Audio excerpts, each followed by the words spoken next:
Buenos días, bienvenidas y bienvenidos. El Instituto Nacional para el Federalismo y el Desarrollo Municipal de la Secretaría de Gobernación, en colaboración con la Organización para la Cooperación y el Desarrollo Económicos, la OCDE, les damos la más cordial bienvenida el día de hoy a nuestra sesión con el tema Finanzas Inclusivas, recaudación fiscal en los municipios, la cual tiene como objetivo conocer el estado de las finanzas subnacionales en los países OCDE y en el mundo, los principales desafíos que los gobiernos subnacionales enfrentan y las medidas e instrumentos que diferentes países han adoptado para conciliar la recuperación económica, la urgencia climática y la reducción de desigualdades territoriales. Agradecemos mucho el interés de las autoridades estatales y municipales que nos acompañan en Zoom y en la sala contigua de Facebook. Para el INAFED es un gusto nuevamente estar aquí con todas y todos ustedes en este espacio de diálogos virtuales y esperamos sea de su utilidad la información y las herramientas proporcionadas. Les comentamos que en caso de presentarse una situación no planeada durante la sesión como un sismo, pérdida de conexión a Internet o pérdida de luz, restableceremos la conexión para dar seguimiento a la sesión en el momento que no sea posible. Muchas gracias por su comprensión. A nombre del INAFED, me permito transmitirles un saludo muy afectuoso por parte de nuestro titular, el licenciado Ignacio Valle Fernández, y me permito presentar a la licenciada Claudia Cortés Altamirano, directora de Profesionalización y Capacitación en el INAFED. Por parte de la Organización para la Cooperación y el Desarrollo Económicos, saludamos con gusto y le damos la más cordial bienvenida a nuestros ponentes el día de hoy, la maestra Isidora Zapata y al maestro Miguel Vidal Bover, ambos analistas en la Unidad de Descentralización, Financiación e Infraestructuras Subnacionales de la División de Desarrollo Regional y Gobernanza Multinivel del Centro de Emprendimiento Pymes, Regiones y Ciudades. A continuación, siguiendo con el orden del día, daremos paso a nuestro mensaje de bienvenida y en este sentido me permito cederle el uso de la voz a la licenciada Claudia Cortés Altamirano. Adelante, por favor. Muchas gracias, Leslie. Buenos días a todas y a todos. Para mí es un gusto estar el día de hoy con todos ustedes. A nombre del licenciado Ignacio Valle Fernández, coordinador del INAFED, que el día de hoy no pudo acompañarnos, les damos a todos la más cordial bienvenida al quinto diálogo virtual de 7 que tenemos programado llevar a cabo en colaboración con la Organización para la Cooperación y el Desarrollo Económicos, la OCDE, que se denomina Finanzas Inclusivas, Recaudación Fiscal en los Municipios, que va a ser impartido por la maestra Isadora Zapata y por el maestro Miguel Vidal Bover, ambos analistas de la Unidad de Descentralización, Finanzas e Infraestructuras Subnacionales de la División de Desarrollo Regional y Gobernanza Multinivel del Centro de Emprendimiento Pymes, Regionales y Ciudades de la Organización para la Cooperación y el Desarrollo Económico de la OCDE. Agradecemos muchísimo su participación. Bueno, como les comentó mi compañera Leslie, este diálogo tiene como objetivo conocer el estado de las finanzas subnacionales en los países de la OCDE y el mundo, cuáles son los principales desafíos que los gobiernos subnacionales han enfrentado y las medidas e instrumentos que diferentes países han adoptado para conciliar la recuperación económica, la urgencia climática y la reducción de desigualdades territoriales. Para nosotros, el INAFED, la OCDE, es un organismo que tiene gran trascendencia a nivel internacional y también por eso lo adoptamos como de gran importancia. Y le enviamos un respetuoso saludo al maestro Mario López Roldán, que es director del Centro de la Organización para la Cooperación y el Desarrollo Económico en México y para América Latina. Y le agradecemos al equipo de OCDE México la disposición para realizar esta serie de diálogos. Igualmente quiero agradecerle a la maestra Ivonne López de la OCDE en París por acompañarnos y lograr hacer que estos diálogos se puedan llevar a cabo. Muchas gracias. Esperamos que esta sesión les proporcione muchos conocimientos y que todos los podamos aprovechar al máximo. ya que los especialistas del día de hoy traen muchos conocimientos y gran experiencia al respecto. Les agradezco mucho a todos ustedes que nos acompañen y bienvenidos. Agradecemos mucho este mensaje de bienvenida por parte de la licenciada Claudia Cortés Altamirano. Y antes de comenzar con nuestra sesión, las y los invitamos a que nos compartan sus dudas o comentarios en el chat.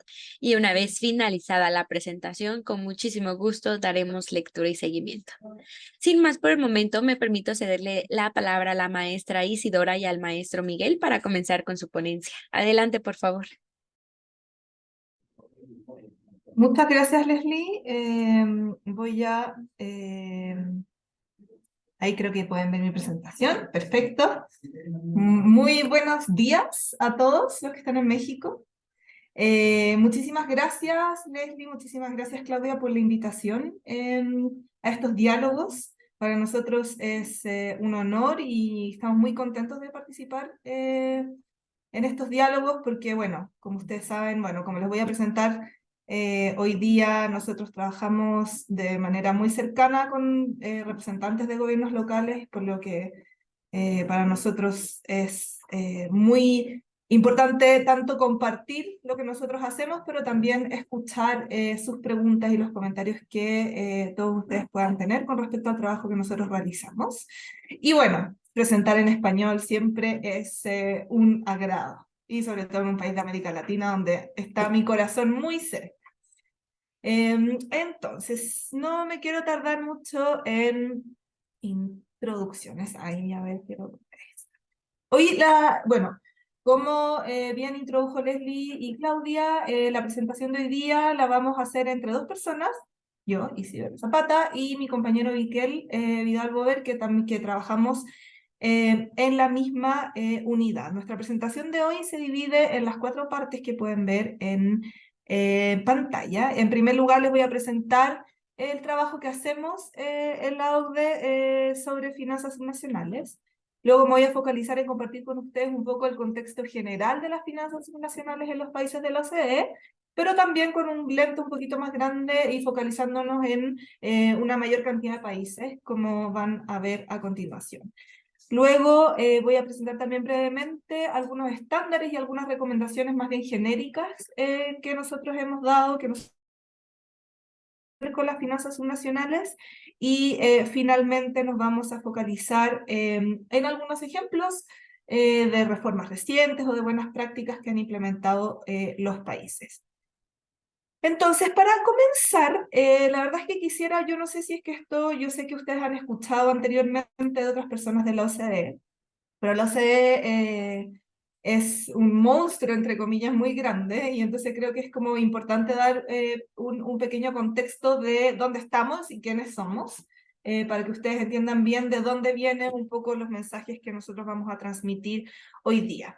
Lo que ustedes ven en la pantalla, lamentablemente están en inglés, no me dio tiempo de traducirlos al español, pero son todos los directorados que componen la OCDE, y nosotros, como bien dijo Claudia, somos parte del Centro para el Emprendimiento, las Pymes, Regiones y Ciudades, que se conoce como CFE o CFE por sus siglas en inglés.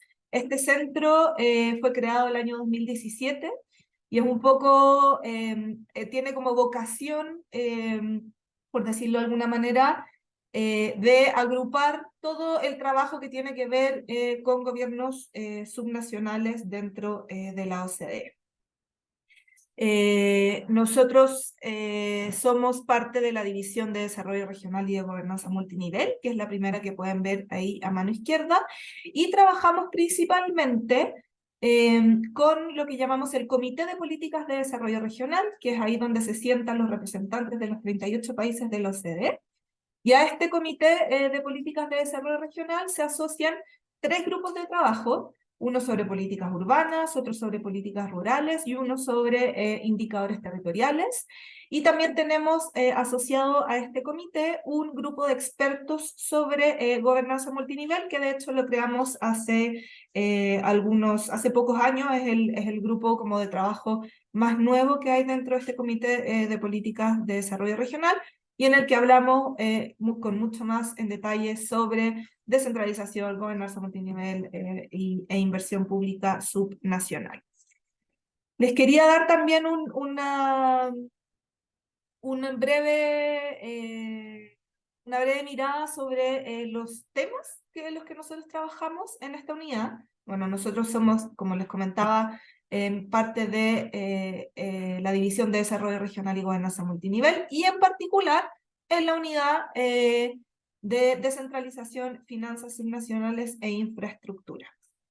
En nuestro equipo realizamos una diversidad enorme de trabajos, análisis cuantitativos, análisis cualitativos sobre países en particular, otros también análisis que son como los benchmarking análisis que nosotros llevamos, que son análisis que comprenden a todos los países de la OCDE y muchas veces más allá de la OCDE. Producimos y analizamos datos en los 4 temas que pueden ver en la pantalla, es decir, descentralización y gobernanza multinivel, finanzas subnacionales, y un área de trabajo que es particularmente relevante en el contexto actual y que es más nueva que las otras áreas de trabajo, que son las finanzas, entre comillas, finanzas climáticas subnacionales, y por supuesto, inversión pública e infraestructura. Me quiero focalizar particularmente en un par de proyectos que nosotros que llevamos a cabo, y en la pantalla pueden ver las bases de datos que nosotros generamos, bases de datos de gobiernos subnacionales. El primero es el Observatorio Mundial de Finanzas, Inversión y Gobiernos Subnacionales, que es un proyecto que desarrollamos en conjunto con CGLU, que me imagino que ustedes conocen, que es la Red Global de Ciudades y Gobiernos Locales y Regionales. Esta es una iniciativa, este observatorio nace el año 2016. Hoy día estamos en la 3ª edición de este observatorio, con los últimos datos que publicamos el año pasado y que les voy a presentar en detalle en la próxima slide. Tenemos también, nosotros publicamos anualmente, está como brochure que ven abajito a mano izquierda, que son datos como claves de gobiernos subnacionales, cantidad de municipios, cantidad de gobiernos subnacionales, gastos, ingresos, etcétera, que publicamos todos los años. El año 2020, la edición 2023 salió hace algunos meses. Y por último, otro proyecto que es bastante interesante son estas 3 bases de datos, que son Regofi, Munifi y SubM. Regofi son datos de finanzas de gobiernos regionales, y Munifi son datos de finanzas de gobiernos municipales. El gran como valor agregado de estas bases de datos son justamente que podemos distinguir entre regiones y municipalidades, y esos son datos nuevos, porque antes, cuando uno ve las cuentas nacionales, solo se puede ver el nivel regional y el nivel local agrupados, y aquí intentamos separarlo, y además para ciertos países tenemos datos por cada región y por cada municipalidad. Lo mismo con una base de datos piloto que estamos empezando este año, que es una base de datos sobre empleo subnacional. Estamos actualmente en la recolección de datos. Afortunadamente contamos con los datos de México, y estos datos van a ser publicados en el primer quarter del próximo año, o sea, por ahí por marzo. Vamos a publicar los datos de gobierno, o sea, de empleo subnacional, perdón. Y aquí también tendremos datos a nivel agregado, es decir, para todas las regiones y para todos los municipios por país, pero también hay algunos países que son nuestros países pilotos, en los que tenemos datos por región, por cada región del país y por cada municipalidad del país. Ahora, quisiera focalizarme primero en el observatorio, porque creo que esto puede ser de mucho interés para ustedes. Es una herramienta súper rica, donde se puede encontrar muchísima información. Y los invito, de hecho, a meterse a la página del Observatorio Mundial, que pueden ver ahí el link en la pantalla, porque de verdad que es un repositorio de información donde pueden encontrar buenas prácticas, información de todos los países de la OCDE y más allá. El observatorio tiene estos 3 pilares que ustedes pueden ver en la pantalla. El primero, por supuesto, es una base de datos completa sobre finanzas subnacionales. Y en la página web también hemos desarrollado lo que llamamos una herramienta de visualización, en donde se pueden comparar todos los países, pueden ver cómo se compara México con el resto de los países del observatorio. También hemos desarrollado perfiles por país, que tiene información detallada por cada país sobre la estructura de gobernanza multinivel, las finanzas locales, o sea, los ingresos, los gastos, las inversiones, la deuda. Especialmente en esta última edición del observatorio, en los perfiles de los países, se puede encontrar una sección sobre el impacto de la crisis COVID en los gobiernos subnacionales, y también hay un foco especial y particular en los impuestos al patrimonio, y bueno, y también está el reporte de síntesis donde se hace un análisis comparado de todos los países que cubre este observatorio, que son, como pueden ver en pantalla, 135 países, 22 países federales y 133 países unitarios. Esto quiere decir que el observatorio cubre 664.000 gobiernos subnacionales en todo el mundo. Esto equivale a un 90% de la superficie mundial, un 93% de la población mundial y un 94% del PIB global. Solo quería compartir con ustedes estos números para que se den cuenta de la magnitud de este observatorio. Es un trabajo muy grande que hemos estado haciendo los últimos años. Dedicamos mucho tiempo a la recolección de estos datos y a poder presentarlos de manera amigable e interesante para los países, para que justamente ustedes lo puedan utilizar para su beneficio.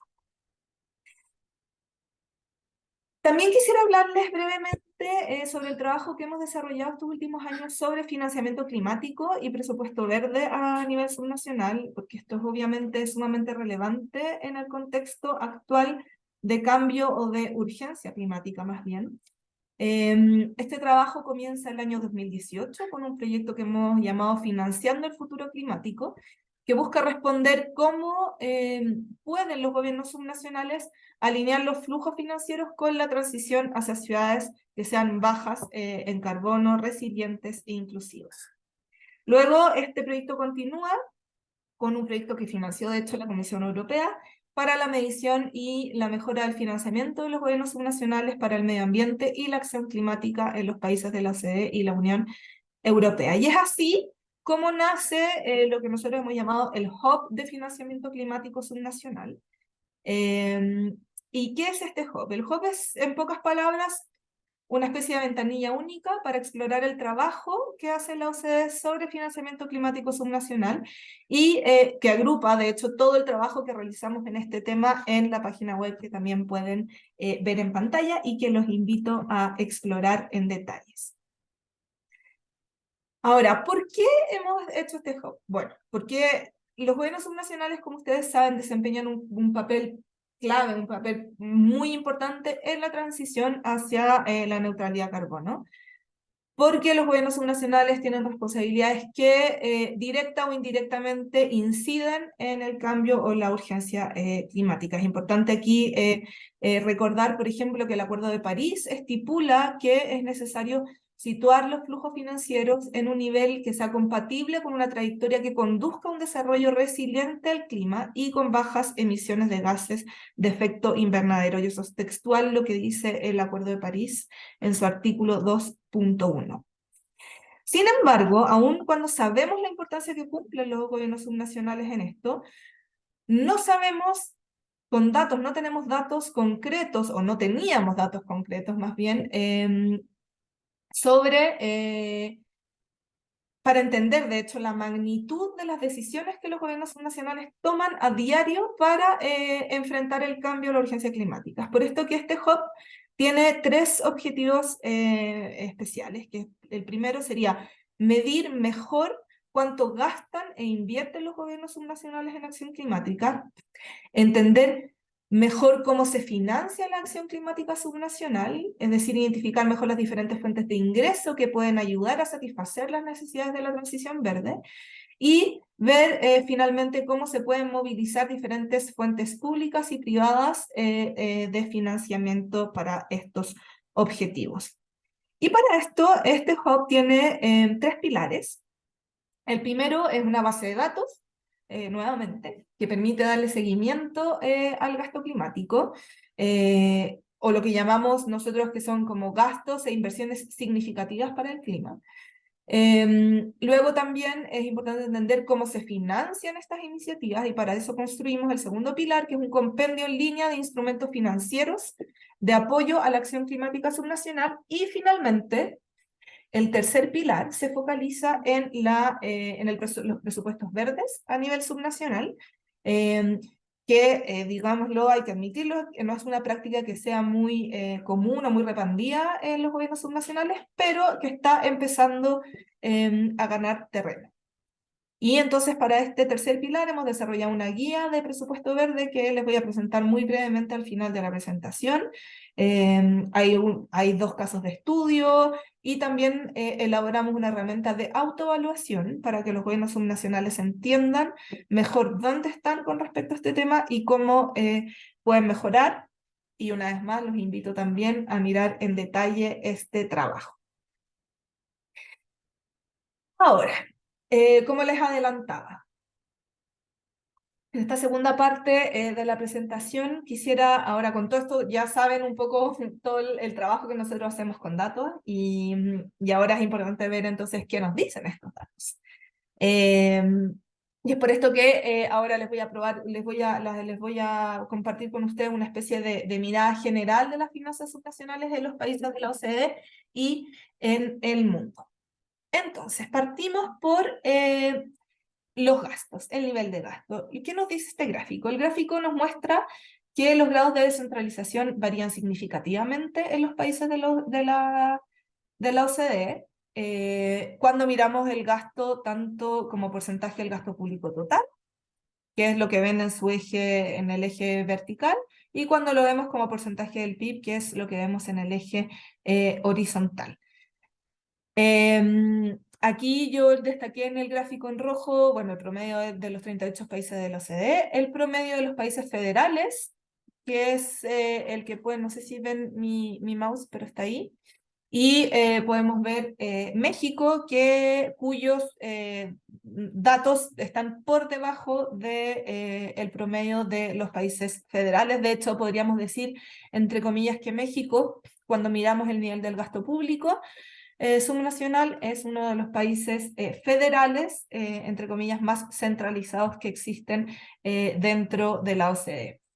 Ahora, ¿qué pasa si agrandamos un poquito en el foco? También vemos lo mismo cuando aquí estos son los datos que obtenemos del Observatorio Mundial, que incluyen a los 135 países, como les mencionaba anteriormente. Y como pueden ver en la pantalla, existen aproximadamente como 4 grupos de países. Están los que son que tienen el gasto público bastante descentralizado, que son un poco los outliers, que es Dinamarca, Canadá.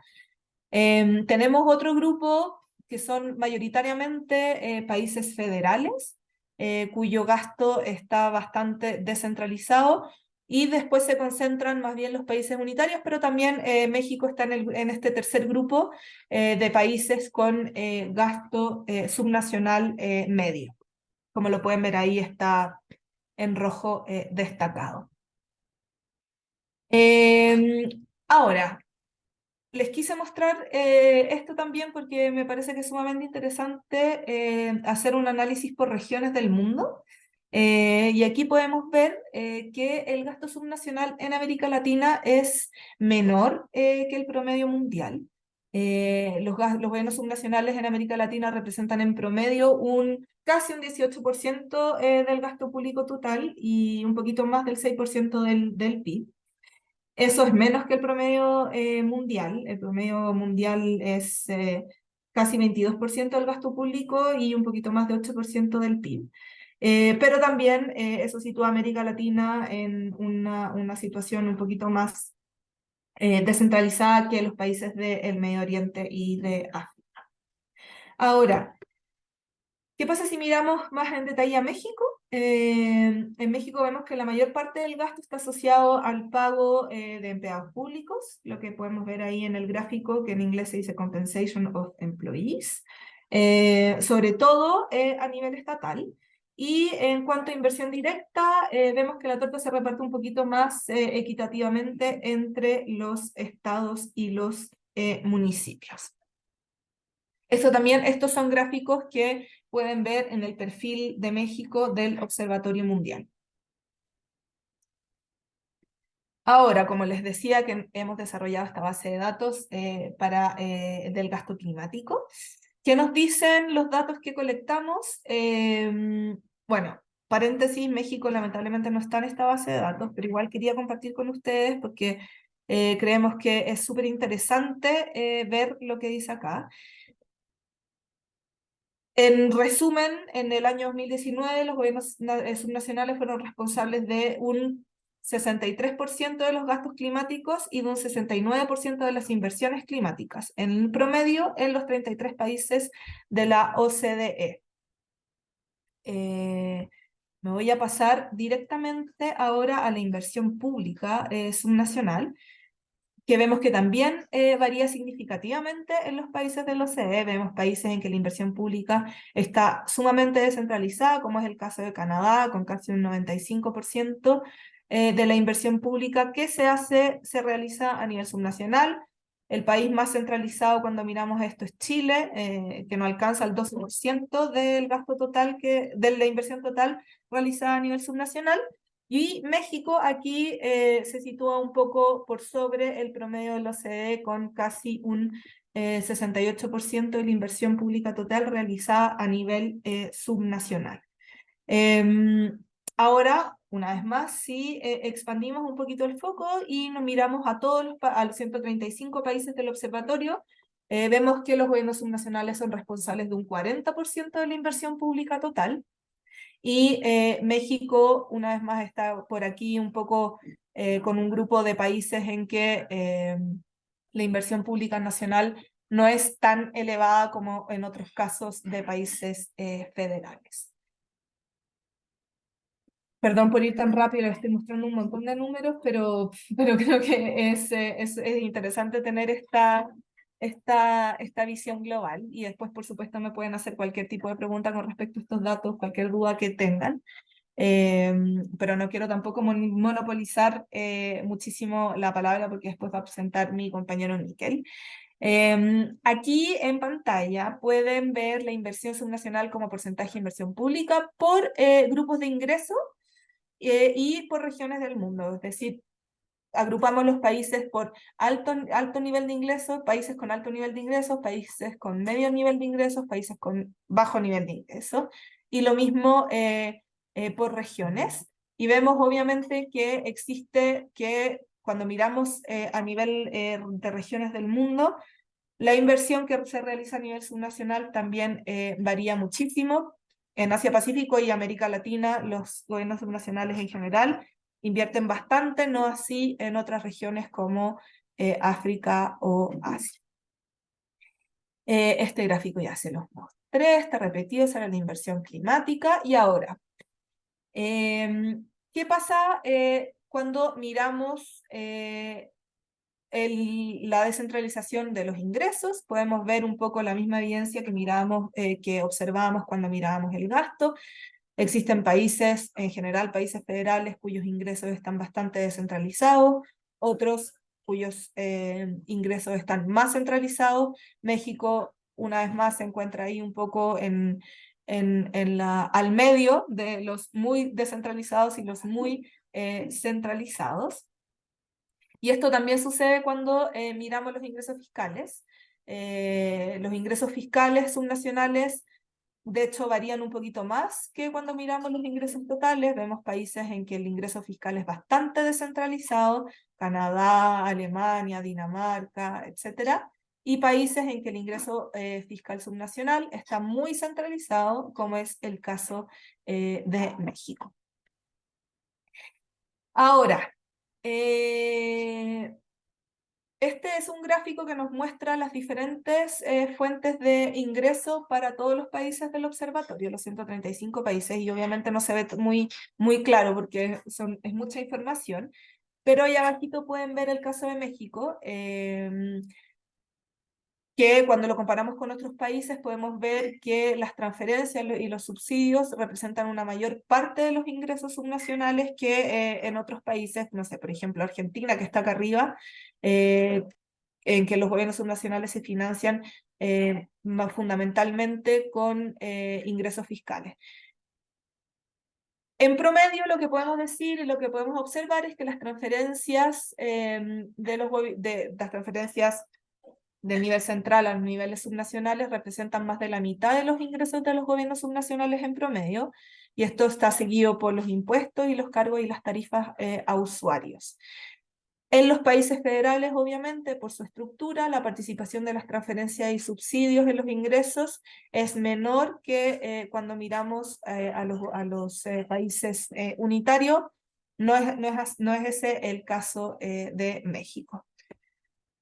Ahora, si miramos también de nuevo, hacemos este mismo análisis por regiones, podemos ver que en promedio más de la mitad de los ingresos de los gobiernos subnacionales de América Latina son transferencias y subsidios, y representan el 51.2% del total de los ingresos subnacionales, y esta es una cifra que es bastante similar a la media mundial.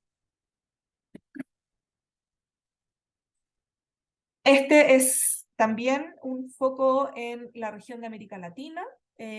Aquí presentamos todos los países de América Latina y una vez más pueden ver a México.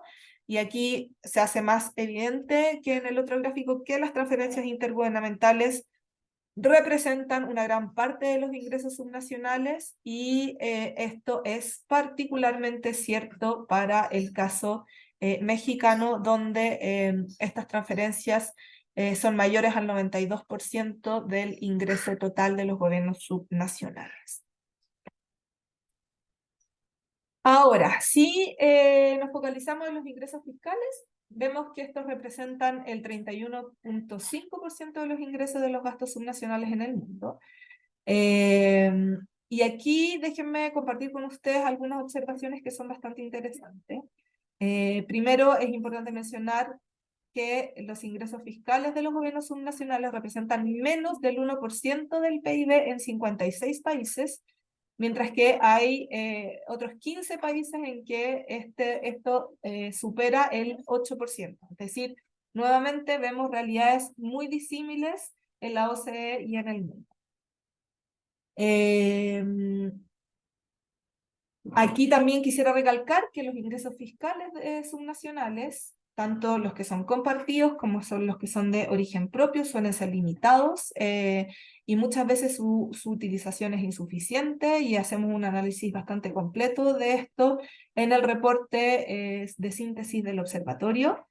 Y aquí, por favor, hay que tener en mente también que los ingresos fiscales engloban tanto los impuestos compartidos como los impuestos de origen propio, por lo que los ingresos fiscales per se no son realmente un indicativo del nivel de discreción que los gobiernos subnacionales pueden ejercer sobre sus ingresos fiscales. Porque la medida, de hecho, en que los gobiernos subnacionales pueden establecer su base impositiva y sus tasas varía muchísimo también entre países, lo que obviamente genera diferencias en la autonomía fiscal que se tiene a nivel subnacional. Ahora, este es un gráfico que muestra también la diversidad de países, la evolución de los ingresos fiscales subnacionales en los últimos 20 años aproximadamente en los países de la OCDE. Como vemos, esta evolución de ingresos fiscales en relación a su peso en los ingresos fiscales públicos totales varía mucho de un país a otro. En algunos países ha aumentado, en otros, como México, en otros países ha disminuido, y esto, detrás de este gráfico hay muchas explicaciones. Hay varias razones que están detrás de estas fluctuaciones. Primero, por ejemplo, podemos pensar en las fluctuaciones económicas. las consecuencias de la crisis como la crisis del 2008, las consecuencias también de la crisis más reciente del COVID, que han provocado una disminución como mecánica, entre comillas, de los ingresos fiscales que son sensibles a las fluctuaciones económicas. Estos cambios también reflejan la introducción de reformas que son bastante fundamentales, o los ajustes a la fiscalía local que diversos países llevan a cabo con objetivos políticos. Hay reformas institucionales y descentralización, hay reformas que están destinadas a sustituir, por ejemplo, las subvenciones por impuestos compartidos. Hay otras que tienden a aumentar la proporción de ingresos fiscales de origen propio. No sé, aquí podemos pensar en casos de España, Polonia, Italia, etc. Hay otros países que también han llevado mecanismos de recentralización de los impuestos locales, como es el caso de Francia.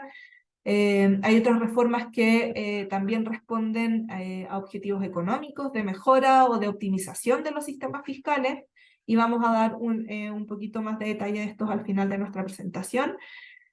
Y hay otras reformas también que han tendido a buscar regular, entre comillas, la economía en tiempos de crisis para estimularla aligerando, por ejemplo, la presión fiscal, o por el contrario, en algunos casos, para consolidar el presupuesto en periodos de crisis. Ahora, este gráfico es bastante interesante porque es un gráfico que muestra con mayor precisión la autonomía fiscal de los países y de los gobiernos subnacionales, porque como les mencionaba antes, y me gustaría nuevamente insistir en este punto, es importante distinguir entre los impuestos nacionales compartidos, en los que las autoridades locales no tienen ningún poder sobre las tasas o la base imponible, y los impuestos locales. Y esto es un punto esencial cuando hablamos de autonomía fiscal, porque la participación de las entidades locales en los ingresos públicos, de los ingresos fiscales públicos, perdón, incluye tanto los impuestos locales como los impuestos compartidos. Entonces, es por esto que la red fiscal de la OCDE, la Fiscal Network, que se llama en inglés, elaboró estos indicadores, que es una especie de taxonomía del poder fiscal de los gobiernos subnacionales. Y aquí, para hacer esto, se definieron varias categorías, teniendo en cuenta el poder que tienen los gobiernos subnacionales de fijar las tasas, el poder que tienen de fijar las bases imponibles y la existencia de esta fiscalía compartida, como les decía. Los países federales están a la izquierda del gráfico y los países unitarios a la derecha. Y aquí vemos que México, de hecho, cae, es un caso bastante especial porque cae en la categoría de los países que tiene bastante autonomía fiscal, pero cuyo porcentaje es bastante más reducido que en los otros países federales. Esta me la voy a saltar. Bueno, y aquí esto es simplemente los ingresos subnacionales en detalle para México. Vemos que, como les mencionaba anteriormente, las transferencias y los subsidios son lo que representa la mayor parte de los ingresos subnacionales, y los ingresos fiscales una proporción bastante menor. Le cedo ahora la palabra a mi compañero Miquel, que va a hablar un poquito más en detalle de los impuestos a la propiedad. Muy bien, pues muchas gracias, Isidora, y muchas gracias a la organización de este evento por invitarnos. Un saludo a todos los asistentes. Efectivamente, como han podido observar, hay muchísimo trabajo de datos, muchísimo análisis y sobre todo mucha comparación también entre los países. Y este gráfico que ven en pantalla ahora mismo muestra precisamente uno de los impuestos que es por excelencia el impuesto local, ¿no? Un impuesto que suele ser municipal. Lo que vemos es que el impuesto a la propiedad representa más o menos un 34% de todos los ingresos fiscales subnacionales, lo cual es bastante significativo, pero si lo miramos digamos, en una métrica de PIB, solo representa el 0,7% del PIB, evidentemente en promedio. Esto nos lleva a pensar que este impuesto no está explotado a su mayor potencial y que por lo tanto, a pesar de sus méritos, que ya hablaremos de ellos en otra diapositiva, um, efectivamente hay aquí digamos un desaprovechamiento de este impuesto en particular. Um, Especialmente, diríamos, en países en desarrollo, ¿no? O sea, eh, especialmente debido a la gran necesidad de recursos, no solo a nivel de su diseño, sino también para su implementación y su recaudación, ¿no? Por lo tanto, como pueden observar aquí, los países federales están un poco por encima de la media, digamos que están cerca del 1%. Pero hay una gran variedad entre ellos también. Como pueden observar, Canadá, Estados Unidos, Suiza e incluso Australia se sitúan por encima, gracias Isidora, se sitúan por encima del 1,5%, mientras que otros estados federales, incluyendo entre ellos a México, se sitúan por debajo de la media, ¿no? Del 0,7 del PIB. Por lo tanto, este impuesto sigue estando subexplotado, especialmente en ciertos países, como pueden observar en el gráfico. Siguiente diapositiva, Isidora. Efectivamente, como les iba diciendo, si lo miramos en términos de regiones del mundo, ¿no? Pueden observar que la media, el 0,7% del que hablábamos antes del PIB, efectivamente, pues América Latina se sitúa por debajo de esa media, mientras que otras regiones, como puede ser Asia, Asia-Pacífico e incluso en América del Norte, incluyendo a Canadá y a Estados Unidos, se sitúan por encima de esa media. Vemos también que tiene una correlación bastante importante también con el nivel de desarrollo. Vemos que los países más ricos suelen utilizar más este impuesto a la propiedad a nivel subnacional. Pero vemos también que lo que no vemos en este gráfico efectivamente es la gran variedad que existe entre países, ¿no? Y cuando lo miramos en términos del porcentaje de ingresos fiscales que esto representa, vemos que cambia bastante la interpretación cambia bastante el dibujo, ¿no? de estos datos. Vemos, por ejemplo, que en América Latina pues, pasa a ser el primero, digamos, el 44, casi el 45% de los ingresos fiscales a nivel subnacional son por el impuesto de propiedad, pero bueno, luego vemos que a nivel de PIB representa poco. Entonces, y de todas formas, como decía, una gran variación. Vemos en Guatemala y Perú, por ejemplo, unos grandes porcentajes, un gran porcentaje, representa un gran porcentaje de los ingresos fiscales, mientras que en México, Brasil, Bolivia, Nicaragua, Venezuela representa bastante menos del 20%. Siguiente diapositiva.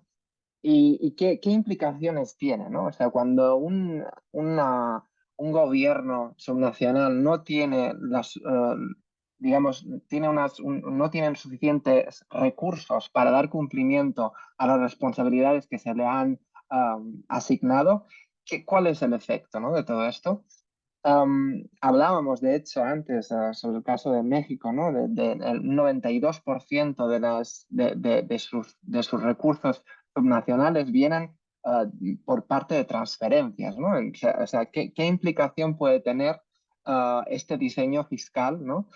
En el crecimiento de un país? Entonces, junto con el profesor Rodríguez Pose, en un artículo que publicamos, intentamos digamos, arrojar un poco de luz en este asunto. Y lo que hicimos en este artículo, para ser muy breve y sobre todo no ser muy técnico, entendamos que cogimos las responsabilidades que los gobiernos nacionales tienen en un país y cogimos también digamos, el nivel de gasto que tiene cada una de esas regiones y intentamos ver si había un desajuste entre las responsabilidades que tenían las regiones y digamos, los recursos que se habían asignado a esas regiones, ¿no? Y entonces lo que nos muestra este mapa que pueden ver en pantalla es que las regiones más de color marrón tienen un desajuste mayor entre las responsabilidades y digamos, la financiación de las mismas. Y ello, a través de unos cálculos estadísticos, repercuten negativamente, además, en el crecimiento económico. Por lo tanto, no es tanto ya hablar de más descentralización, es decir, dar más poderes a las regiones o a los municipios, sino hablar de un mejor ajuste entre los poderes que damos a las regiones y los municipios y la financiación que acompaña a esos poderes. Y esto es una importante reflexión, digamos, porque tiene no solo un efecto sobre la economía, sino que también tiene que guiar la acción política para reformar los sistemas de financiación y que por ello haya un mejor ajuste. Y esto lo venía hablando justo antes, cuando hablaba del impuesto de la propiedad. Cuando decimos que hay un impuesto que está subexplotado, entonces este artículo que les acabo de presentar ahora lo que dice es: necesitamos explotar este impuesto para reducir este desajuste que existe entre responsabilidades y financiación. Hablábamos de este impuesto y les decía que efectivamente tenía bastantes ventajas y que era por excelencia el impuesto local. Pero como todos los impuestos y como todas las medidas, tiene ventajas, pero también supone algunos desafíos. En primer lugar, yo creo que en las ventajas los que lo entenderán muy bien. Cuando hablamos de propiedades, estamos hablando de edificios, estamos hablando de, digamos, realidades físicas que no cambian muy frecuentemente y que por lo tanto digamos, es fácil prever lo que existirá y los impuestos que se derivarán de ese tipo de bienes, ¿no? Entonces, la estabilidad es una de las ventajas, también la visibilidad, ¿no? de realmente entender, los conciudadanos entender por qué pagan esos impuestos. Y en general también tener digamos que si esos impuestos que son prácticamente locales y que son definibles y que están ahí, repercuten precisamente en lo que hablaba justo antes, en una mayor autonomía y sobre todo una mayor capacidad para responder a las responsabilidades que tienen los municipios y las regiones. Por lo tanto, este impuesto que es plenamente local va a poder ayudar en principio a que esto se cumpla más, ¿no? Entonces, aparte de estas ventajas, hay que tener en cuenta que también el impuesto a la propiedad es un impuesto que necesita recursos para poder ser recaudado, diseñado en definitiva implementado, ¿no? Entonces, un impuesto a la propiedad, como bastantes de otros impuestos, necesita pues digamos, una capacidad humana, unos funcionarios que estén formados para poder gestionar este tipo de recaudación. Efectivamente, hay otros desafíos, como puede ser cómo calcular estos bienes inmuebles, la base imponible, que además puede variar dependiendo de si queremos taxar, imponer la superficie o el valor de la propiedad. Muchas veces lo que sucede es que los catastros y los registros de propiedad, que es donde efectivamente se listan toda una serie de bienes inmuebles, no se actualizan con la frecuencia con la que deberían. Evidentemente, un catastro, como les decía antes, la estabilidad de estos bienes es bien conocida, pero dentro de 50 años sí que tendríamos que tener una actualización de este catastro, porque si no, efectivamente estamos ahí, hay un desfase que no permite adaptar tampoco la fiscalidad como deberíamos. Y aparte de esto, finalmente también existe una resistencia política, puede existir en todo caso, en el sentido de que si basamos el sistema de financiación en transferencias desde otros niveles de poder, como puede ser el nivel federal, digamos que los municipios o las regiones se mostrarán un poco más reacias a incrementar impuestos como el impuesto a la propiedad si saben que pueden obtener esos mismos recursos a través de una transferencia, porque efectivamente subir los impuestos locales puede tener un coste político electoral.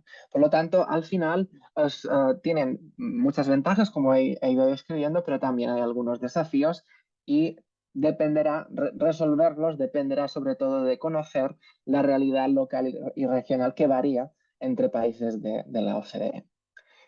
Y con esto creo que vuelvo a dar la palabra a Isidora. Muchas gracias, Miquel.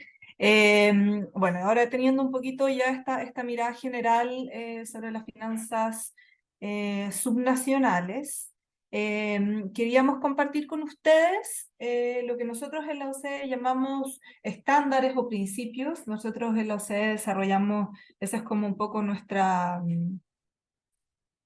valor agregado, por decirlo de alguna manera, en la OCDE, que nosotros en base a la experiencia de los países intentamos recoger ciertos principios que permitan guiar, las políticas públicas en los diferentes países, y esto, por supuesto, también tiene que ver con las finanzas subnacionales, y también somos un repositorio de buenas prácticas. Por eso mismo que voy a hablar como muy brevemente de cuáles son las recomendaciones, cuáles son los principios que nosotros hemos desarrollado. Tenemos una guía, bueno, porque me voy a echar un pasito para atrás primero y decir, cuando nosotros hablamos de finanzas subnacionales, no podemos hablar solo de finanzas subnacionales, porque finanzas subnacionales es una parte de un tema bastante más grande y que tiene que ver con descentralización en las tres áreas que de la descentralización, y que tiene que ver también con desarrollo regional.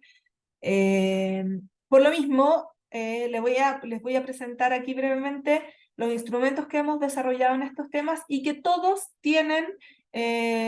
tocan en esto en mayor o menor medida las finanzas locales. Entonces tenemos lo que llamamos Making Decentralization Work, que es como haciendo que la descentralización funcione. En inglés suena bastante más bonito que en español, hay que decirlo. Y en este reporte tenemos 10 guías, presentamos 10 guías o 10 principios para facilitar los procesos de descentralización y hacer que estos sean efectivos en los diferentes países. Tenemos también una recomendación oficial del Consejo de la OCDE sobre inversión pública efectiva en los diferentes niveles de gobierno, y asociado, esta es lo segundo que ven aquí, asociado a esta recomendación oficial hay varios como subproductos, entre ellos un toolkit que menciona, además de los principios de la recomendación, algunos ejemplos, buenas prácticas, también hay una herramienta de autoevaluación, etc. Recientemente desarrollamos también un toolkit, una caja de herramientas para la movilización de presupuesto y de financiamiento para las infraestructuras a nivel subnacional. Recientemente también este año el Consejo de la OCDE aprobó la recomendación sobre política de desarrollo regional, lo que es un hito bastante importante para nosotros, porque es primera vez que el Consejo de la OCDE, o sea que básicamente, para decirlo de manera simple, los ministros de Hacienda reconocen la importancia del desarrollo regional y el rol fundamental que juegan los gobiernos subnacionales, las regiones y los municipios en esto. Y también voy a presentarles también brevemente algunos principios que hemos desarrollado para alinear los presupuestos regionales y locales con los objetivos verdes, como les mencionaba al principio. Estos son los 10 principios de hacer que para una descentralización efectiva, vamos a decirlo así, para que suene más bonito. Y como pueden ver acá, bueno, hay 10 principios, la necesidad de clarificar las responsabilidades. El principio número 2 y el principio número 3 son los que se focalizan más bien en las finanzas subnacionales, es decir, como lo decía, y esto haciendo eco a lo que presentaba mi compañero Miquel, la importancia de asegurar que todas las responsabilidades estén suficientemente financiadas a nivel subnacional y la importancia al mismo tiempo, porque todos estos principios se entienden de manera conjunta, no cada uno por separado, son cosas que hay sinergias entre cada uno de ellos, la importancia de fortalecer la autonomía fiscal subnacional para, entre otras cosas, fortalecer el accountability, y aquí también utilizo una palabra en inglés porque no existe su equivalente, lamentablemente, al español. Otros principios, por ejemplo, tienen que ver con la creación de capacidades, con la necesidad de coordinarse entre los niveles de gobierno, facilitar una gobernanza innovadora, también permitir mecanismos de descentralización asimétrica, etc. Estos son en detalle lo que dicen ambos principios, que no se los voy a leer tan en detalles porque es importante que dejemos un poquitito de tiempo para las preguntas. Estos son los 3 pilares de la recomendación sobre inversión pública efectiva entre niveles de gobierno. El pilar 1 básicamente agrupa los principios de coordinación, tanto entre sectores como niveles de gobierno. El pilar 2 hace referencia a la necesidad de fortalecer las capacidades y de promover el aprendizaje entre los niveles de gobierno. Y el tercer pilar es sobre las condiciones marco, como que le hemos llamado, que es necesario que existan y que sean sólidas en todos los niveles de gobierno. Y aquí justamente es donde se habla nuevamente sobre las finanzas subnacionales y la necesidad de desarrollar un marco fiscal que sea adaptado y que sea acorde a los objetivos de la inversión pública, y la necesidad de exigir un manejo financiero sólido y transparente, que son los dos que les acabo de mencionar aquí con un poquitito más de detalles. Estos son los 10 pilares de la recomendación sobre desarrollo regional. Estrategia, escala territorial, la necesidad de coproducción, resiliencia, la necesidad de generar datos, de gobernanza multinivel, de fortalecer las capacidades, recursos, integridad y performance, que es desempeño en español. ¿Qué dice esta recomendación en cuanto a los recursos financieros subnacionales? Decimos que es importante movilizar recursos financieros que sean diversos, equilibrados y sostenibles para financiar adecuadamente la política de desarrollo regional a nivel nacional y subnacional. Y esto se hace mediante el alineamiento del financiamiento para el desarrollo regional con los objetivos de las políticas de desarrollo regional nacionales y subnacionales, la necesidad de vincular las prioridades de la política de desarrollo regional con los procesos presupuestarios, la necesidad de articular eficazmente los instrumentos fiscales para el desarrollo regional, transferencias, mecanismos de ecualización, que son sumamente importantes cuando hablamos de desigualdades territoriales, los fondos de desarrollo regional, para, entre otras cosas, fortalecer enfoques que sean más proactivos para el desarrollo regional. Y por último, aquí se reconoce la necesidad de movilizar, agrupar y potenciar las complementariedades que existen entre las diferentes fuentes de financiación, tanto tradicionales como innovadoras, con el fin de promover inversiones públicas que estén bien diseñadas y que permitan alcanzar los objetivos de desarrollo regional. Aquí les pusimos una lista de los principios que se deben como seguir cuando hablamos de impuestos locales. está el principio de conformidad con las competencias encomendadas a las entidades locales y el principio de justo retorno, el principio de suficiencia, por ejemplo, que quiere decir que los ingresos fiscales deben ser suficientes para cubrir los gastos locales, que es lo mismo que también que mencionaba Miquel anteriormente y que se reconoce en los otros instrumentos que les mencioné. La necesidad del principio de estabilidad y previsibilidad, que es de hecho una de las ventajas del impuesto a la propiedad, como mencionaba Miguel, para justamente reducir la sensibilidad de los impuestos a las fluctuaciones del ciclo económico y etcétera.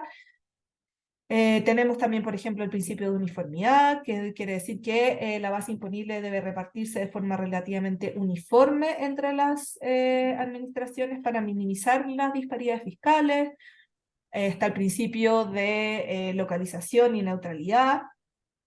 Esto quiere decir que el impuesto debe estar bien definido en términos geográficos y no debe distorsionar la localización de la actividad económica. Otro principio, por ejemplo, también es el de inmovilidad, que es otra de las ventajas que mencionaba Miquel del impuesto a la propiedad, que quiere decir que la base imponible debe ser relativamente inmóvil, justamente también un poco para evitar, entre otras cosas, una competencia fiscal entre municipios, entre entidades subnacionales. Miquel, ¿te cedo la Sí, palabra?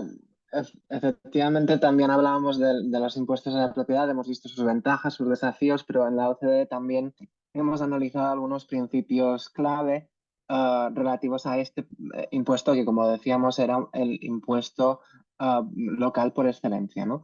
No voy a extenderme mucho en los detalles, pero sí comentar algunos de ellos, ¿no? Que también van ligados con lo que acaba de decir Isidora. Los impuestos a los bienes inmuebles evidentemente tienen que estar en consonancia y tienen que ser coherentes con todo el conjunto del sistema fiscal, lo cual puede evitar que se generen competencias que no lleven a una mejora de la eficiencia y de la eficacia de estos impuestos, ¿no? Por ejemplo, también el impuesto se tendría que basar más en el valor de mercado de los bienes inmuebles. Los gobiernos subnacionales tendrían que tener también un margen de maniobra para fijar las tasas del impuesto a la propiedad y también asignar los ingresos por impuestos a la propiedad. Entonces, um, hablábamos de eso, ¿no? De las responsabilidades, ¿no? Si un municipio, si una región tiene cierta autonomía para fijar sus tasas y existen otros incentivos para que eso se haga conforme a las necesidades de gasto que este municipio tenga, entonces el impuesto a la propiedad puede ser una gran herramienta para ello, ¿no? También tenemos que, yo creo que es importante destacar que se pueden también realizar desgravaciones fiscales, es decir, que incluso si hablamos del principio de uniformidad, aquí los hogares de bajos ingresos pueden tener derechos a desgravaciones fiscales, a reducciones de las obligaciones impositivas. Esto también se puede prever en el ordenamiento fiscal. Además, cualquier reforma que se opere en estos impuestos, creo que se tiene que hacer de modo gradual, ¿no? Para evitar que haya unos grandes saltos saltos ya sean hacia más o menos impuesto, hacia más o menos tasa, para evitar efectivamente que haya unos grandes aumentos y que sobre todo no topar con una gran resistencia política de la que ya hemos hablado anteriormente. Y, por supuesto, y como con todos los impuestos, los países que quieran utilizar este impuesto necesitan tener un buen marco administrativo y judicial que además sea claro con la atribución de responsabilidades, la atribución efectivamente, de quién tiene la potestad de decidir cómo gestionar este impuesto y cómo recaudarlo también.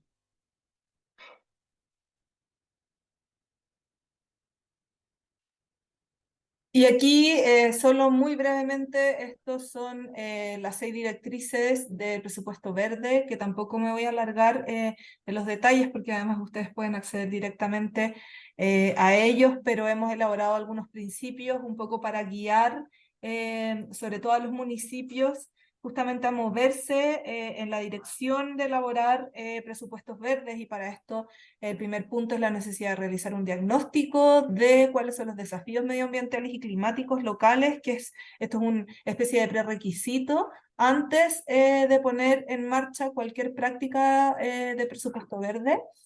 El segundo paso es la necesidad de garantizar una participación y un apoyo de alto nivel, tanto de la administración como de los representantes electos de los gobiernos. Es decir, es necesario un apoyo técnico y un apoyo político a estas medidas.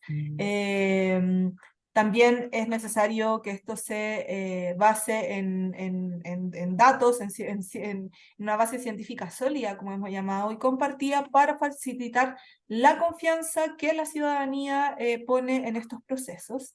El cuarto punto es la necesidad de adoptar un enfoque gradual para la aplicación de los presupuestos verdes, con el fin de, nosotros siempre en la OCDE hablamos mucho de la importancia de aprender haciendo, learning by doing, y este no es la excepción. El punto 5 sería la integración de la práctica de la presupuestación verde en los procedimientos y las herramientas de la gestión de finanzas públicas existentes, para justamente ayudar que esta sea una práctica que perdure en el tiempo y no que sea de solo una vez, y que todos los esfuerzos un poco se pierdan en el camino. Y finalmente, el último punto habla de la necesidad de incluir los ingresos en el ámbito de la práctica de la presupuestación verde, para justamente garantizar que todo el presupuesto se ajuste a los objetivos verdes o los objetivos ecológicos. Teniendo esto en mente, y perdón por toda la información que le hemos tirado encima hoy día, porque sé que es mucha información, son muchos datos, son muchas cosas, pero nuevamente estamos abiertos a responder cualquier tipo de pregunta que tengan. Queríamos presentarles muy brevemente algunos ejemplos de reformas recientes y de prácticas que se han llevado a cabo en los países de la OCDE, justamente para mejorar las finanzas subnacionales, para aumentar la recaudación, entre otras. Miquel. Efectivamente, en la OCDE vamos, digamos, listando y vamos siguiendo las diferentes reformas que se hacen en el ámbito de la fiscalidad local, y en esta diapositiva hemos resumido, hemos categorizado algunas de las más frecuentes, en las que tampoco me voy a extender porque hemos, como decía Isidora, les hemos hecho un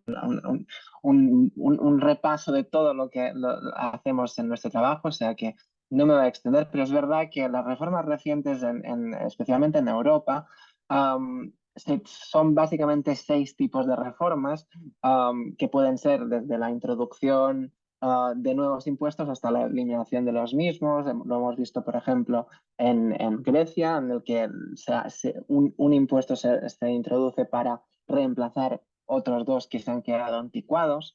Hemos visto también la introducción de sobretasas, ¿no? Simplemente, por ejemplo, también en Grecia, de hecho, una sobretasa para que las propiedades, para ciertas propiedades que estén por encima de un determinado valor. Hemos visto también medidas para reevaluar la base impositiva, es decir, no solamente la tasa, sino también sobre el qué, sobre qué se está imponiendo ese impuesto, ¿no? Y entonces, en Alemania las valoraciones databan, creo, de 1960, más o menos, y ahora se han reactualizado para poder dar un tratamiento más modernizado a este impuesto. También se pueden extender estos impuestos a otras categorías. Podemos pasar del impuesto, digamos, sobre bienes inmuebles a otros, como pueden ser propiedades residenciales, como pueden ser otro tipo de inmuebles. Esto ha sucedido, por ejemplo, en Irlanda, en Polonia. Um, También se puede modificar, no como decía antes, la base, sino también la tasa, ¿no? Una reducción de la tasa por los motivos que se crean necesarios. En Hungría, por ejemplo, se han reducido la tasa a las pymes, a las pequeñas y medianas empresas, que tengan un ingreso inferior efectivamente a un cierto nivel, ¿no? Y finalmente, pues también se lo indicaba antes, una modernización del sistema de recaudación. O sea, por ejemplo, mejorar o actualizar el catastro o el registro de la propiedad para así poder recaudar ese impuesto de manera más moderna, de manera más fácil, más sencilla y por lo tanto poder ganar más eficiencia en la recolección o la recaudación de este impuesto. Pero creo que Isidora va a hacer un foco más en algunos casos. Sí, a ver, aquí también nuevamente hay mucho texto en estas diapositivas, pero era solo para compartir con ustedes dos ejemplos que pueden leer en mayor detalle en este documento que les presentaba antes. A ver si es que lo puedo mostrar aquí, en este toolkit que ven acá, donde es una caja de herramientas en el fondo donde se delinean algunos principios y ponemos y destacamos algunos ejemplos de buenas prácticas para presupuestar y financiar inversiones a nivel subnacional. Entonces, por ejemplo, uno de los ejemplos que nosotros destacamos es el del Versement Mobilité en Francia. Para darle solo un poquito de contexto, en Francia el sector de transporte es responsable de un 30% de las emisiones de gases de efecto invernadero y más del 75% de los empleados utiliza automóvil propio para desplazarse.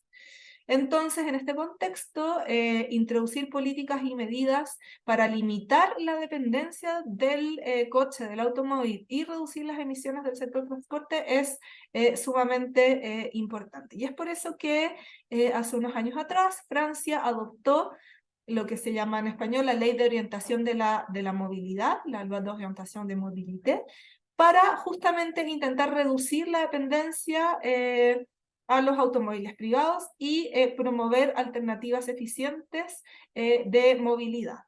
Y entonces, ¿qué se dice en este caso? Es que esta ley sustituye el impuesto sobre el transporte por un impuesto sobre la movilidad que grava, en este caso, a los empleadores, tanto públicos como privados, que tengan más de 11 empleados. ¿Y por qué se hace esto? Porque obviamente se quiere proteger a las pequeñas empresas que pueden ser un poquito más frágiles o más susceptibles de verse afectadas de manera importante cuando se introduce un nuevo impuesto. Y la idea interesante que está detrás de esta ley es que las redes de transporte no solo deben ser financiadas por los usuarios de los transportes, sino que también por las empresas que se benefician directa o indirectamente de la red de transporte. Y ese es como el principio básico que está por detrás de esto. ¿Qué financian estos nuevos ingresos fiscales? Financian a las autoridades que organizan la movilidad, que se llaman autoridades, bueno, así tal cual, autoridades organizadoras de la movilidad, o AOM, para justamente ayudar a estas autoridades a realizar inversiones o mantener los servicios de transporte público dentro de su territorio. Estas autoridades son de hecho entidades que son responsables de organizar al menos un servicio regular de transporte público y de movilidad en sus territorios.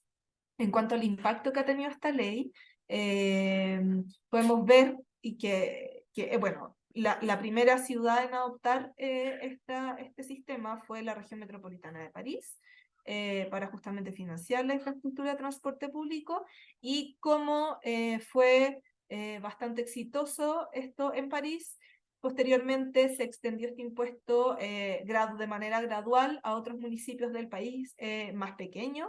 Se recaudaron, por ejemplo, esa fecha está mala, no es 2017, es posterior a eso, pero se ha recaudado una buena suma de millones de euros en otras regiones diferentes de París, y en el año 2020 había más de 250 autoridades organizadoras de movilidad que habían establecido justamente esta tasa de pago por movilidad.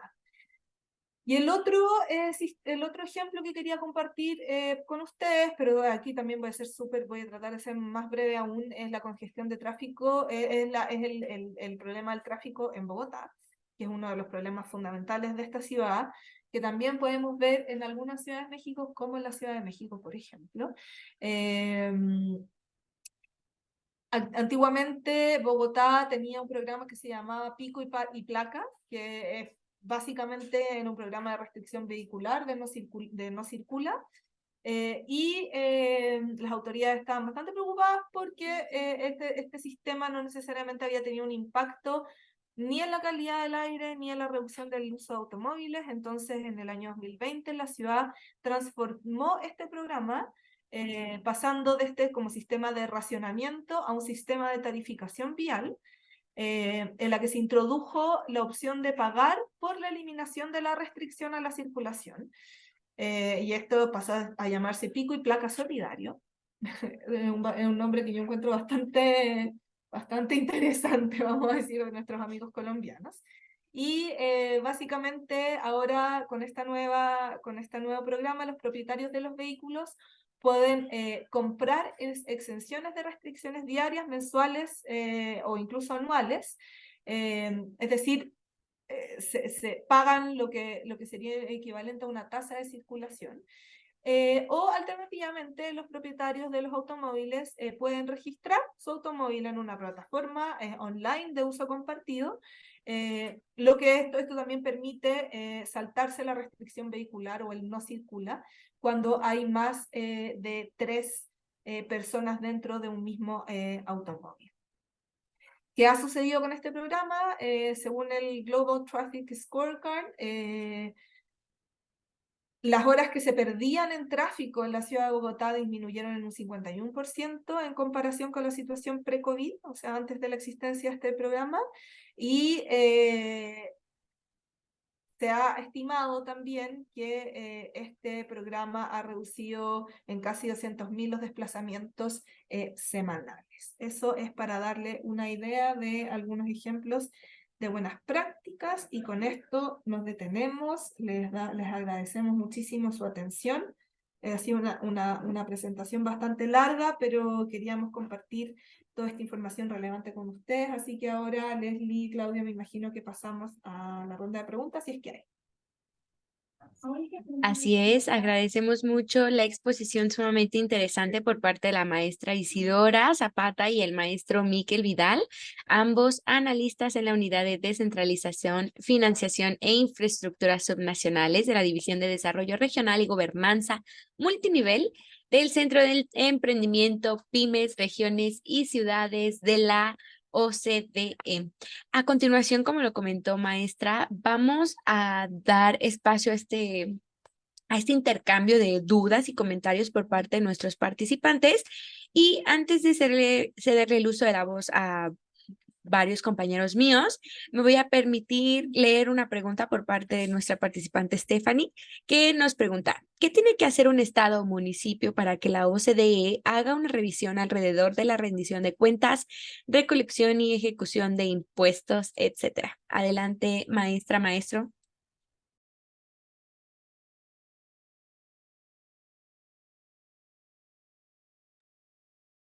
Sí, Leslie, a ver si entendí bien la pregunta. ¿Es qué tiene que hacer un municipio para que la OCDE haga una revisión? Alrededor de la rendición de cuentas, recolección y ejecución de impuestos.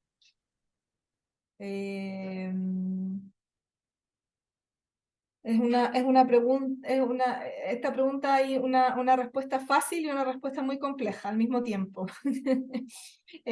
Como les mencionábamos al principio, efectivamente nosotros trabajamos, hacemos estudios de caso, trabajamos con países, trabajamos también con gobiernos subnacionales.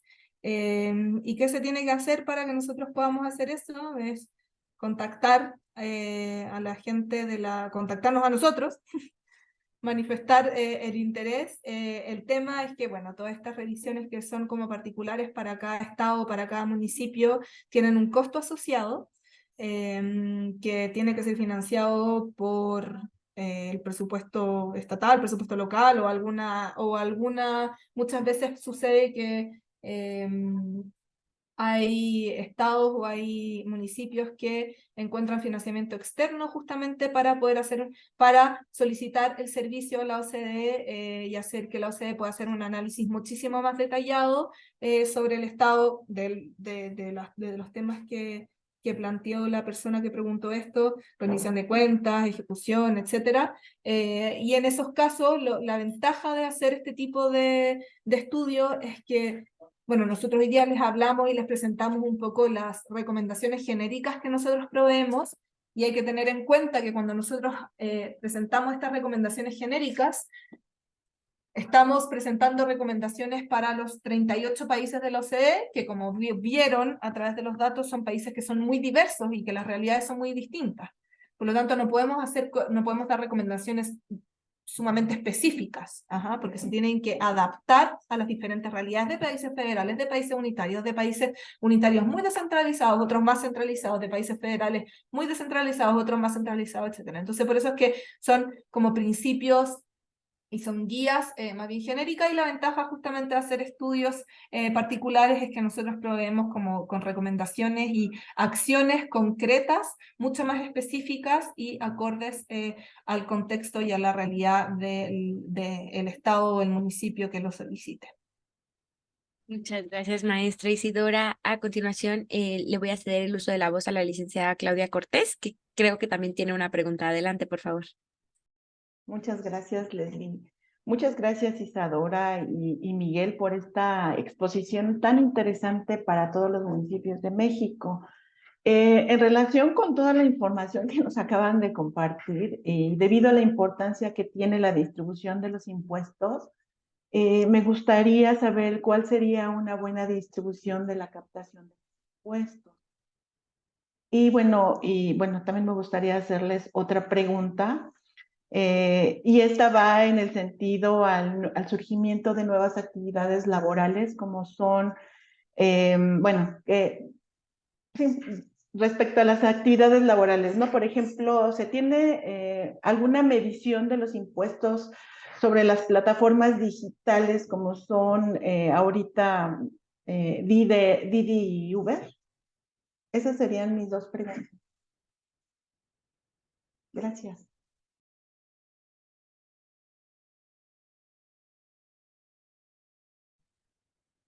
No sé si, Isidora, si me permites, voy a contestar al menos a una parte o a una de esas dos preguntas. Precisamente nosotros lo que decimos sobre las nuevas actividades laborales de las que habla, ¿no? Que pueden ser estas empresas que usted ha mencionado, como podrían ser otro tipo de empresas que tengan, digamos, que tengan una localización diversa, que sean difíciles de tasar. Lo que intentamos es efectivamente aplicar esos principios de los que hemos hablado, ¿no? Y intentar pues que los países tengan un marco impositivo que sea flexible para poder acomodar efectivamente estos desarrollos, ¿no?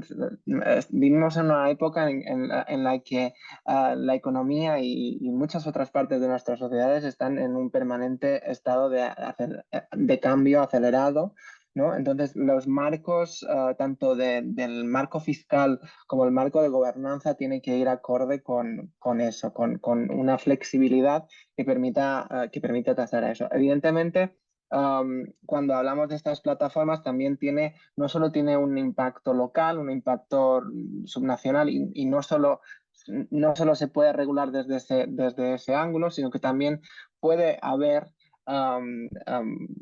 implicaciones a nivel internacional, ¿no? Que sobrepasa un poco la prerrogativa que tengan estos gobiernos. Por lo tanto, son varios factores y la OCDE evidentemente tiene que acomodar las diferencias entre regiones, entre países, para poder después, efectivamente, a través de esos principios, dar un consejo más o menos adecuado según según digamos, las circunstancias en las que se encuentre ese país, ¿no? Pero sí, yo creo que la flexibilidad tiene que ser clave en este tiempo de cambio, ¿no? Con respecto a la primera pregunta, creo que era sobre la distribución de la captación de impuestos, yo, al menos en mi conocimiento, yo creo que Isidora podrá concretarlo también, pero la distribución de la captación de impuestos, ¿usted se refiere a si hay que diversificar los tipos de impuestos, si hay alguna fórmula mágica para tener unos impuestos de alguna manera, ¿no? O sea, entiendo que va por ahí la pregunta. Yo creo que en ese aspecto cada país tiene que, según su marco de competencias, de lo que hablábamos antes, ¿no? O sea, si el país empieza un proceso de descentralización en el que da más competencias a los niveles subnacionales, ahí tiene que prever que va a tener que amoldar su marco fiscal a estas competencias que han sido transferidas. Y por lo tanto, la distribución no le puedo dar un 20%, un 30% cifras concretas de cada uno de los impuestos o de cada una de las formas de financiación, pero ciertamente tiene que tener eso en cuenta, ¿no? Y por lo tanto, cuando vemos estados como puede ser el caso de México, pero que hay varios en la OCDE también, que realmente dependen de una sola forma de financiación a nivel subnacional, eso nos indica que hay a lo mejor una falta de flexibilidad, una falta de resiliencia a cambios potenciales que puedan suceder, ¿no? Eso ya entra un poco en todos los temas que hemos visto y con crisis como la de la COVID. Cuando solo dependemos de un elemento fiscal, si ese elemento nos falla, tenemos un problema, ¿no? Entonces, especialmente cuando los gobiernos nacionales se dedican a proveer servicios públicos que son esenciales, como puede ser la sanidad, en ese aspecto no podemos tener un marco fiscal desequilibrado y por lo tanto, vuelta a su pregunta, la distribución tiene que reflejar esa distribución también de competencias, no solo de captación de impuestos. Isidora, no sé si quieres añadir algo, pero en cualquier caso, creo que eso es como puedo responder a esas preguntas. Sí, no, no tengo nada más que añadir que efectivamente lo que nosotros siempre promulgamos es diversidad, así como cuando nosotros nos dicen que no podemos, todos nuestros ahorros no los podemos poner en el mismo plato, aquí es un poco el mismo principio. Así que, Miquel, creo que contestaste ya. Después, lamentablemente, y yo creo que esa es una pregunta que nosotros nos hacen de manera bastante recurrente cuando hablamos desde el OCDE, como no existen varas mágicas, no existen reglas específicas, como decía Miquel, no podemos hablar de 10% tiene que venir de acá, 20% tiene que venir de acá, o incluso cuando hablamos de competencias, muchas veces nos vemos enfrentados a la pregunta, ¿cuáles son las responsabilidades que deben tener los gobiernos subnacionales? Depende. Al final la respuesta de esas preguntas siempre es depende. Existen realidades muy diversas que dependen del contexto, dependen de política, dependen de instituciones, etc. Una pregunta más, disculpen. ¿Sí? Quería saber nada más si los principios básicos a los que ustedes se refirieron se encuentran también en español. ¿Y dónde los podemos ver, por favor? Las diferentes recomendaciones que presentamos, sí, muchas de ellas están en español,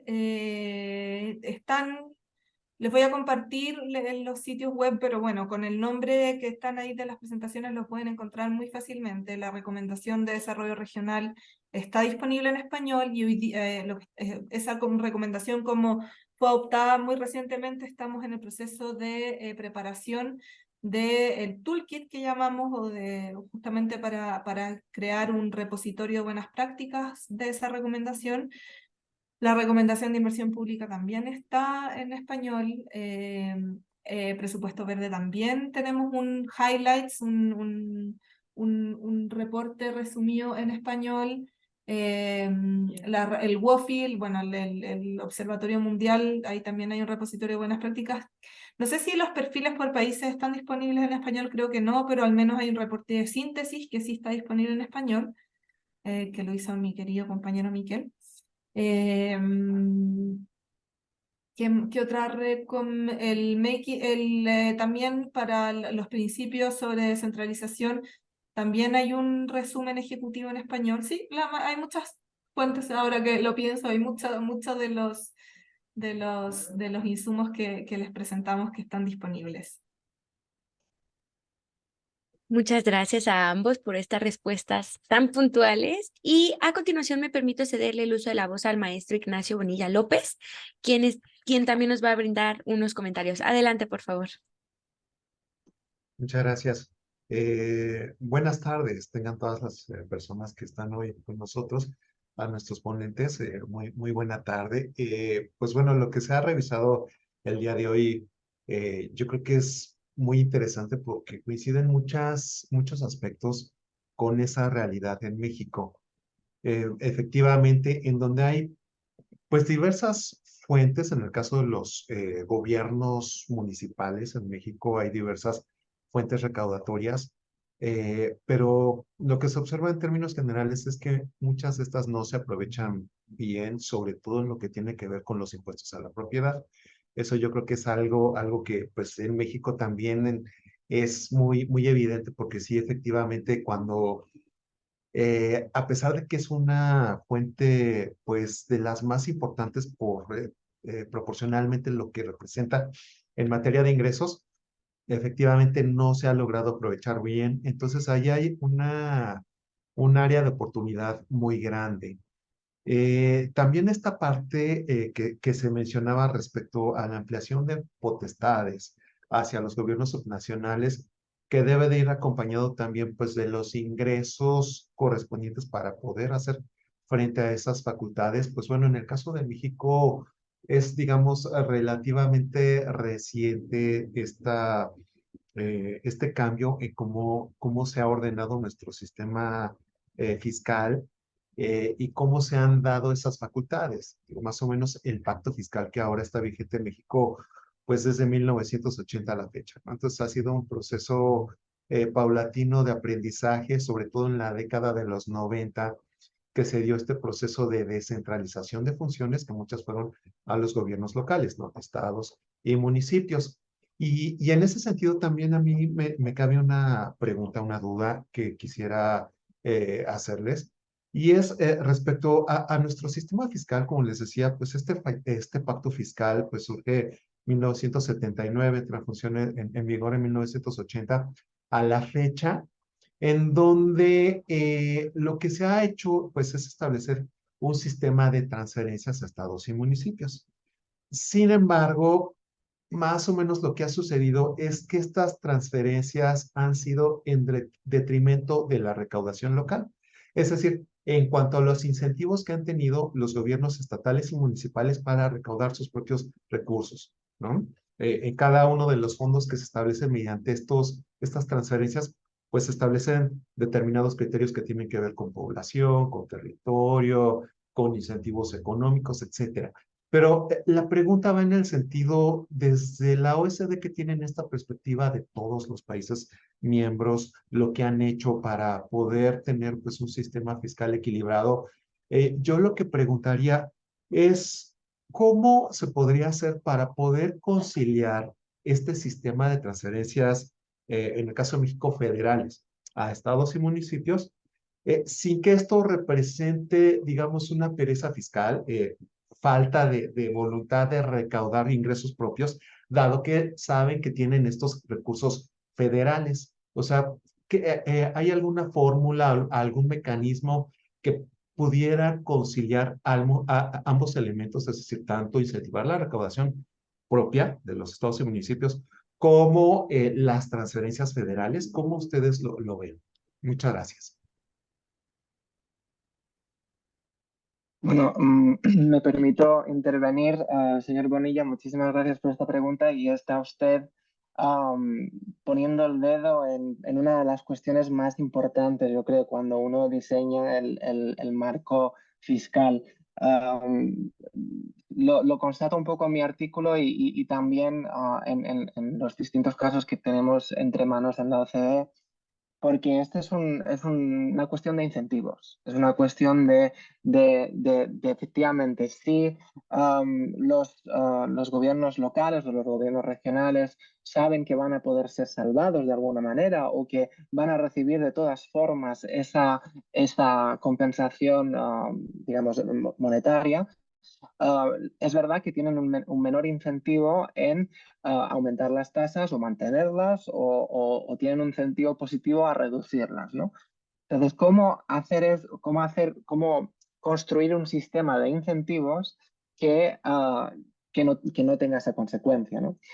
Existen a veces algunos casos en la OCDE de transferencias que vienen por, digamos, ¿cómo traduzco esto en español? Por performance, como lo hagan, por el comportamiento, como esas acciones, ¿no? Ese rendimiento, ¿no? de las funciones de estos gobiernos, según varíe ese desempeño, gracias por las traducciones que veo que entran, ah, si ese desempeño, digamos, si esas actividades son mejores, las hacen de mejor manera, los poderes locales reciben una partida, ¿no? Una cierta transferencia. Este es el caso, por ejemplo, y les puedo hablar de un caso muy reciente que he estudiado, ¿no? de Bruselas, de la región de Bruselas, ¿no? Donde existen un poco la misma problemática, ¿no? De cómo nos aseguramos de que las municipalidades, que en este caso son 19, no entren en este juego y puedan efectivamente pues, contar con sus propios ingresos, ¿no? A nivel local. Es verdad que hay que tener en cuenta que las municipalidades no salen del mismo sitio, es decir, no están en el mismo estado normalmente. Tienen diferentes componentes económicos, tienen diferentes trayectorias y por lo tanto no es lo mismo una municipalidad que otra. Entonces eso también tiene que estar presente en un sistema de incentivos que pueda diseñarse. Muchas veces hablamos de ecualización fiscal.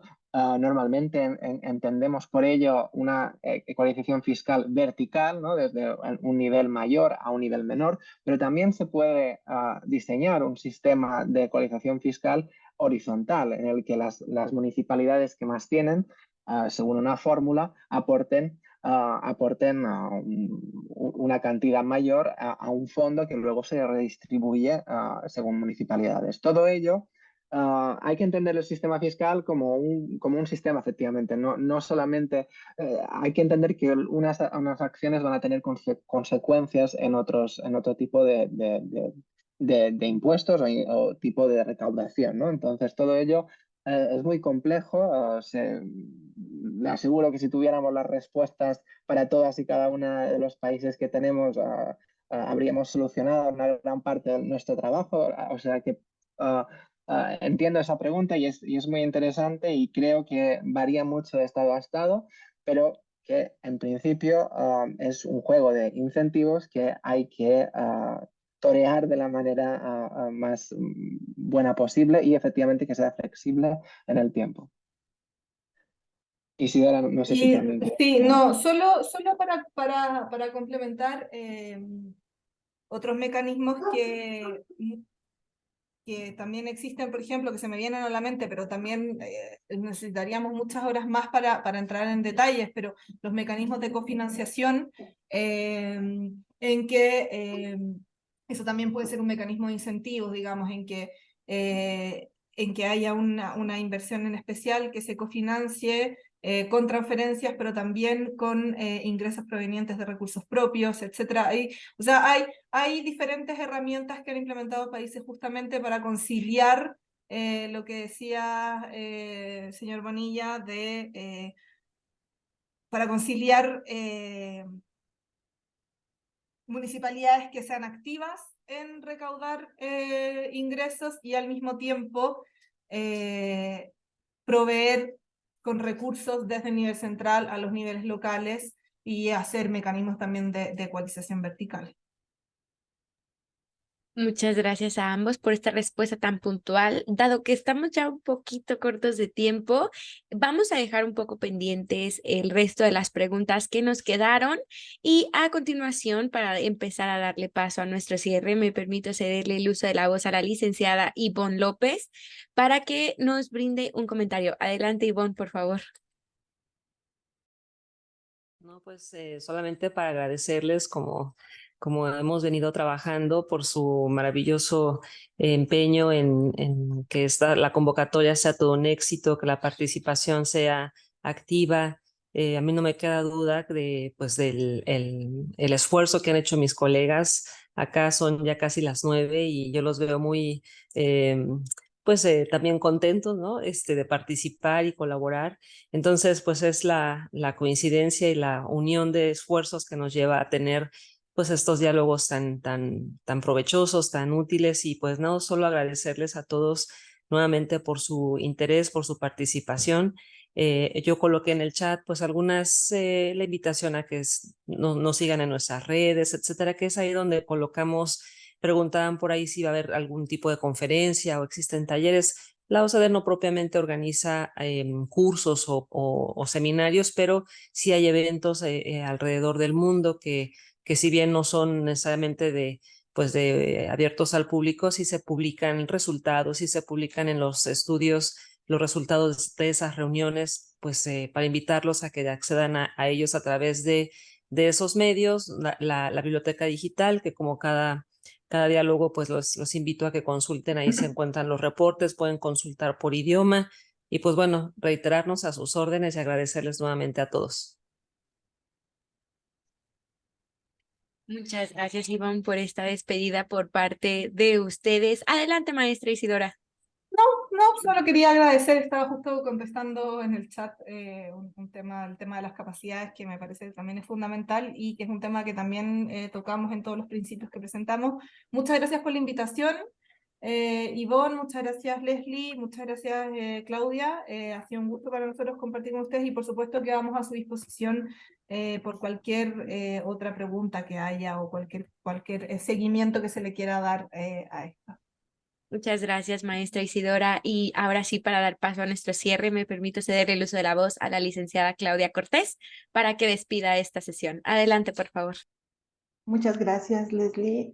Queremos agradecerles a la maestra Isadora Zapata y al maestro Miquel Vidal, ambos analistas de la OCDE con sede en París, por compartirnos esta serie de conocimientos y herramientas, como es la base de datos que nos presentaron, que es el Observatorio Mundial de Finanzas, Inversión y Gobiernos Subnacionales, ya que esta herramienta puede ayudar a todas las personas servidoras públicas a elaborar políticas y acciones financieras para mejorar el gasto, la inversión y los ingresos de las administraciones municipales y estatales de nuestro país. De verdad estamos muy agradecidos y esperamos volver a contar con su presencia más adelante en estos diálogos virtuales. También quiero agradecerle a la maestra Ivonne López, que es representante del Centro de la OCDE en México para América Latina, la gran colaboración que hemos logrado establecer para realizar esta serie de diálogos en beneficio de todas las personas servidoras públicas del país. A nombre del licenciado Ignacio Valle Fernández, que es nuestro coordinador de INAFED, queremos agradecerles a todos ustedes su participación en este diálogo virtual y esperamos seguir contando con su valiosa asistencia y participación. Muchísimas gracias a todos y hasta pronto. Muchas gracias.